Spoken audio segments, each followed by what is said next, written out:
Tutan honti limbel to pa ng manahi Yay chang katun so na to pa ng pangahi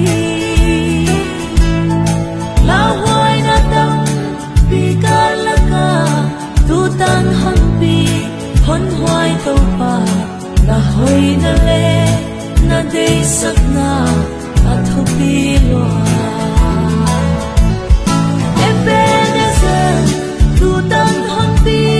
katong pahi Hupi kasa lamdang kasa na honti na Kangay sutin Yay kang katun so na daw pa ng pangay Waging wasa na hon Lenin na hon kaya Siya kang siya, lakhon ke pa ng manahi Sila